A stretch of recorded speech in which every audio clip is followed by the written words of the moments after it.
So, hi Cancer! Welcome to my channel. So, this is your February 2026 reading. So, this is general reading. Pero guided ang lalabas na mensahe para sa love, money, so career. So, see kung alin ang tumatama sa puso mo or what is resonate for you, di ba?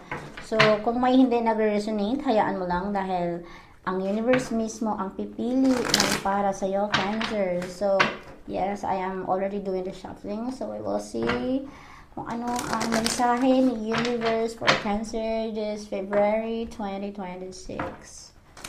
Yes. So, reading mo para kay Cancer, no?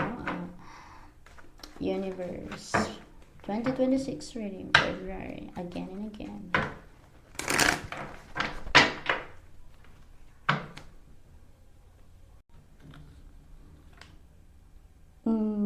Cancer, February is emotional intense pero hindi chaotic.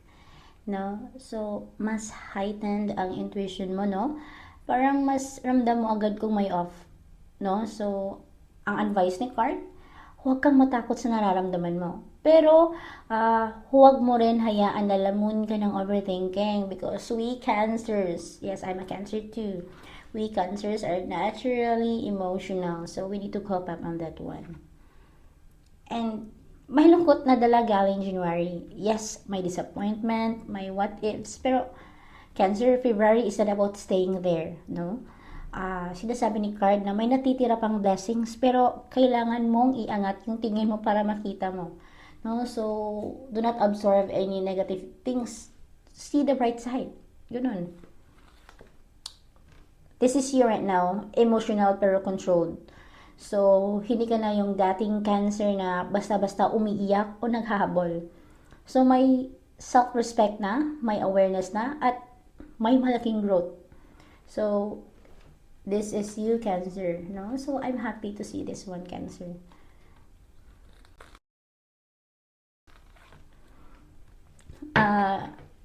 Cancer, no? Sa unang part ng February, mas gusto mong mapag-isa, no? Hindi dahil you are sad or malungkot, kundi dahil mas pinipili mo ang peace. Tahimik ka pero nag-iisip ka ng malalim, no? So, this is you right now, Cancer. Wow, this is a beautiful energy. A new beginning, a new emotional beginning. Pwedeng bagong love, pwedeng self-love, pwedeng healing.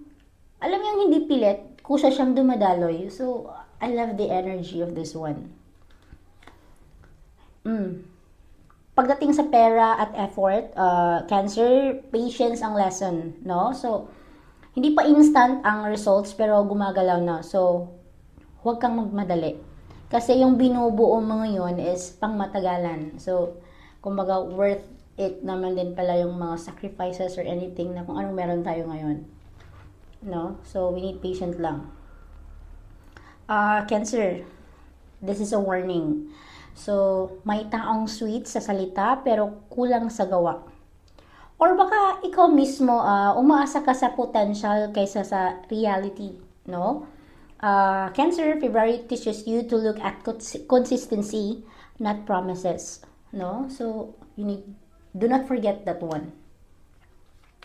Okay. Truth comes out, Cancer. So, walang takas ang totoo this month. Kung may hindi patas sa relasyon, trabaho o pera, lalabas at maayos naman din. Kasi karma is fair this time. Okay. Napagod ka na kakadala ng hindi mo naman responsibilidad. Si Cancer, no, hindi lahat ikaw dapat ang sumalo. Kasi February is where you finally put some bags down, no? Huwag mong obligahin lahat. Do your thing. Focus on yourself. Ikaw kasi Cancer, no, hindi ka palaban this month, no? Tahimik kang malakas. So, calm ka pero firm. So, this is emotional strength, Cancer, hindi ego. So, ganong klaseng tao ka this time. So, there's really a big shift kay Cancer. So, wow. Okay. Old pain resurfacing pero para palabasin na. So, hindi ito relapse cancer. This is release, no? Hindi ka na babalik sa dati kasi natuto ka na, no? So, you learn from your past last year, anything na mga wrong decision makings, no? So, this is healing love energy balance, no? Kung may relasyon ka, mas nagiging kalmado ka. So, kung single ka naman, mas clear ka na sa gusto mong cancer. So, talagang nagbago si cancer, ha? I'm so happy. Okay. Ito ang goal mo ngayon sa love. Mahal mo pero may boundaries. So, hindi ka na nagmamakaawa para mahalin. So, you are not like before na you're always begging, no? See? Moving on energy si Cancer. Kahit may feelings pa, pinipili mo na ang kapayapaan. Di ba? Mas malaga na ngayon ang tahimik na puso kaysa sa magulong kilig. So, there's really a big changes kay Cancer. Especially dun sa mga may old relationship or past relationship, na grabing traumatic yung bigay, di ba? So, yes, there's really kay Cancer, pagbabago. So, there's a new opportunity. Pwedeng bagong skill, bagong idea, bagong responsibility.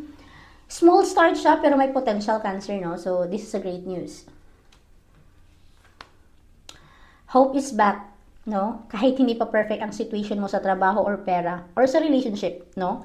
Naniniwala ka ulit sa sarili mo. So, this is a big deal, no? Talagang, si Cancer this time. And yes, Cancer, wish fulfillment. Hindi jackpot level, ha? Pero contentment. Yung feeling na, yes, okay pala ako. Mga ganung bagay. So, I'm happy for this one talaga for Cancer. Kasi talagang, there is really something na acceptance na nangyayari. And, major ending, no? This is the death card. Hindi na pwedeng ipagpatuloy ang luma. So, this is not loss. This is release, Cancer. So, cut out mo na yung mga negative or anything. Okay? Something like parang wake up call, no? Kumbaga, clear na sa'yo kung ano ang ayaw mo at ayaw mo nang ulitin. No? So, I am so happy for you, Cancer. And, yes, dito, this is something like the world, diba? So, there is something completion. So, February ends with peace, no? Buo ka ulit, mas matalino si Cancer, mas kalmado and mas grounded. So, there is really something na big changes kay Cancer. Yeah, so, dito naman, we will see if kung ano ang ni Oracle card for Cancer this 2026.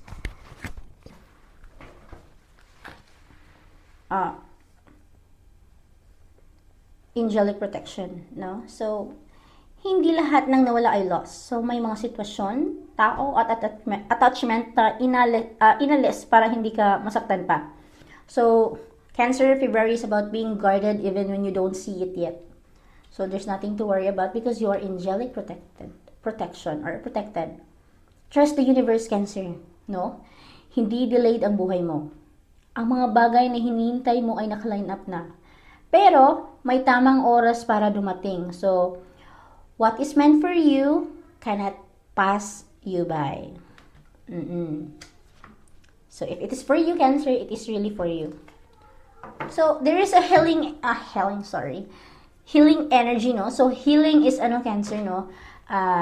Happening kahit sa mga araw na para wala kang progress na nararamdaman. So, ang puso mo unti-unting gumagaan at ang sugat na tahimik ay gumagaling na. So, I'm happy for you, Cancer. So, there's really a big healing kay Cancer this time. So, Cancer, tama ang nararamdaman mo. Hindi ka na nag-overthink.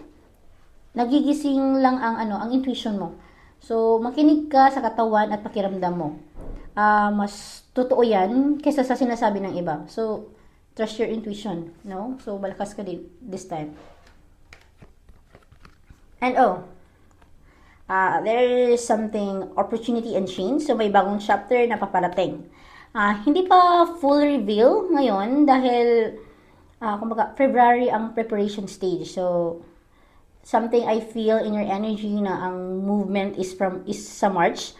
Pero ngayon pa lang, binubuksan na ang door for you, no? So, we will see in March din kung ano yung ano natin, no? We will see on that one also. So, Cancer, February 2026 is not loud, pero powerful. So, this is the month na pinili mo ang sarili mo without guilt, no? Hindi ka na naghahabol, hindi ka na nagpapaubos. Yes, you are learning emotional mastery and that changes everything, Cancer. So, if nag-resonate ito sa'yo, you already know what to do. So, see you on the next reading. Bye-bye, Cancer!